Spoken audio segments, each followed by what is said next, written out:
नमस्कार दोस्तों, आज की कड़ी में हम बात करेंगे राम मंदिर को लेकर के उपजे उस विवाद की, जो विवाद सदियों से चला आ रहा है।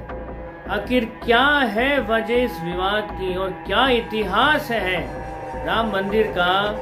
आइए अब एक बारीक नजर इस सारे इतिहास के ऊपर डाल लेते हैं, सारे फैक्ट्स, सारे डेटा से, जो कि अवेलेबल है रिटर्न रूप में। कोई हवाबाजी नहीं, सिर्फ और सिर्फ फैक्चुअल बेस पर हम बात करेंगे राम मंदिर के इतिहास को लेकर के। तो आइए शुरू करते हैं। देखिए, 16वीं शताब्दी में बाबर ने जो है राम मंदिर पर हमला किया था और इसे काफी नुकसान पहुंचाया था, यानी इसको बिल्कुल तोड़ दिया था। और बाबर ने सिर्फ राम मंदिर को ही नुकसान नहीं पहुंचाया, उसने जो है पूरे नॉर्थ इंडिया में मंदिरों को तोड़ने का एक अभियान छेड़ रखा था। मुगलों ने बाद में इसी राम मंदिर के टूटे हुए ढांचे के ऊपर एक स्ट्रक्चर खड़ा कर दिया, जिसे बाद में बाबरी मस्जिद के नाम से जाना गया।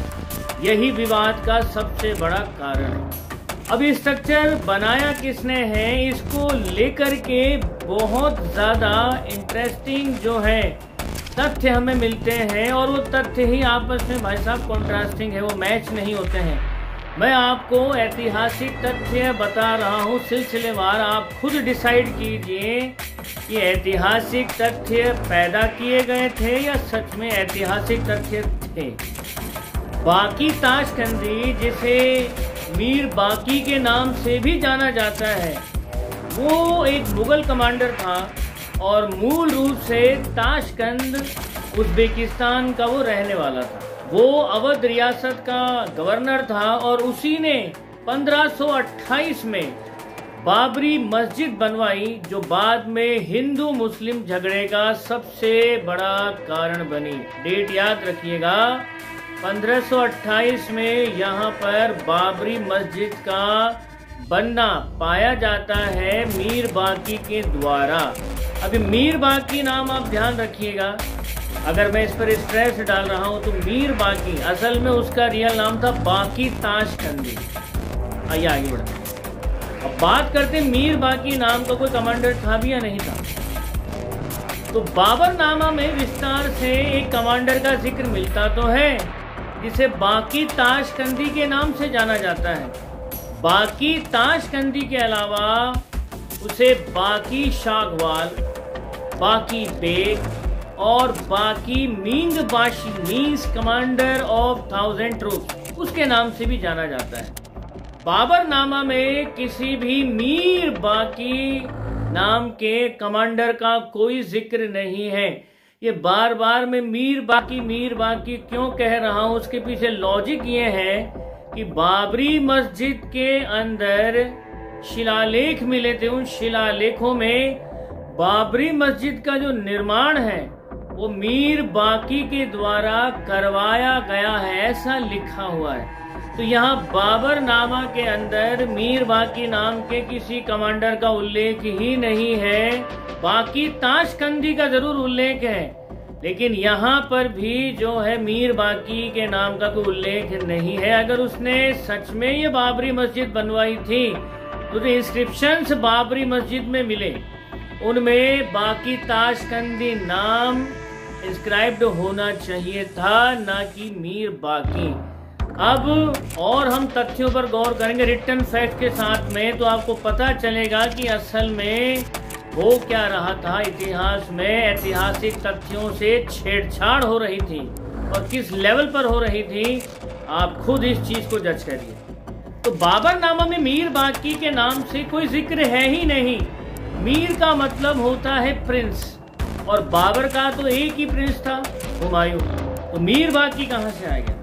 अब देखिए, बहुत ही इंटरेस्टिंग एक हिस्टोरिकल फैक्ट है। पुलिस ऑफिसर टर्न्ड एक स्कॉलर है जिनका नाम है किशोर कुणाल। अब किशोर कुणाल ने इतिहास में इतनी असमानता देखी, खास तौर से राम मंदिर और बाबरी मस्जिद के रेफरेंस को लेकर के, तो तो उन्होंने इस विषय के ऊपर बहुत गहन और बहुत ही डीप जो है रिसर्च करी, और रिसर्च के बाद जो उनके हाथ लगा वो वाकई में चौंकाने वाला था। तो किशोर कुणाल की रिसर्च ये कहती है कि मीर बाकी इस नाम का कंस्ट्रक्शन, यानी इस नाम को पैदा किया गया था 1813 और 1814 के बीच में, क्योंकि जो बाबरी मस्जिद में तथा कथित शिलालेख मिले हैं वो सारे फर्जी हैं, क्योंकि उसमें मीर बाकी के द्वारा मस्जिद के निर्माण की बात कही गई थी। ये सारा का सारा जो है एक फर्जीवाड़ा था, क्योंकि बाबर की सल्तनत में तो भाई साहब किसी मीर बाकी का जिक्र है ही नहीं। तो वो बाबर जिसका नाम ले लेकर के भाई साहब बाबरी मस्जिद कहा गया, उस बाबर की सेना में मीर बाकी कोई है ही नहीं। मीर बाकी नाम पैदा किया गया था 1813 और 1814 के बीच में। अब बाबरी मस्जिद के अंदर 2 शिलालेख मिलते हैं, 2 इंस्क्रिप्शंस मिलते हैं, और पहले इंस्क्रिप्शन के मुताबिक इस मस्जिद का निर्माण मीर बाकी ने करवाया था। दूसरे इंस्क्रिप्शन में औरंगजेब की वंशावली का जिक्र आता है, लेकिन औरंगजेब वाला जो शिलालेख है उसमें सही कालक्रम मिसिंग है। आप समझ रहे हैं, उसमें सही टाइमलाइन है ही नहीं। तो उस चीज की मिसिंग को रेफरेंस में लेकर के ये डिसीजन लिया गया कि जो पहला इंस्क्रिप्शन है जिसमें मीर बाकी का जिक्र है, उसी के द्वारा जो है मस्जिद निर्माण की बात को सही ठहराया गया। मस्जिद भगवान राम लल्ला के जन्म स्थान को तोड़कर बनाई गई थी, क्योंकि 1672 तक किसी मस्जिद का जिक्र तक ही नहीं मिलता है। बाबरनामा, तुलसीदास कृत रामचरित मानस जो 1574 एडी में लिखा गया, और आईने अकबरी जो अबुल फजल इब्न मुबारक जो 1598 एडी में माने जाते हैं, इसमें भी भाई साहब किसी मस्जिद का जिक्र है ही नहीं। आप कमाल की बात देखिए कि 1528 में मीर बाकी के द्वारा मस्जिद के निर्माण होने की बात कही गई है एक शिलालेख में, वो तथा कथित शिलालेख बाबरी मस्जिद में पाया गया, और उसी बाबरी मस्जिद में दूसरा शिलालेख भी मिला जिसमें औरंगजेब के द्वारा उस मस्जिद के निर्माण की बात कही गई। लेकिन जिस बाबर की ये लोग बात कर रहे हैं भाई साहब, उस बाबर के जीवन पर जो लिखा गया था बाबरनामा, उस बाबरनामा में किसी बाबरी मस्जिद का जिक्र तक नहीं है। तो भाई साहब ये चल क्या रहा था? 1611 में एक foreign traveller William Finch Bharat आए थे। उन्होंने भी भगवान रामचंद्र के परकोटे का और महल का जिक्र किया, किसी मस्जिद का नहीं। 1611 में 1634 में थॉमस हर्बर्ट ने भी रामचंद्र जी के महल का जिक्र किया, किसी मस्जिद का जिक्र नहीं किया।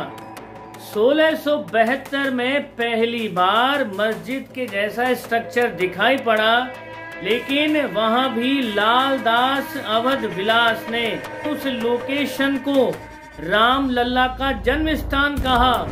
1717 में मुगल राजपूत जय सिंह ने पूरी जमीन खरीद ली और कागजों में उन्होंने वहां पर एक मस्जिद को शो किया।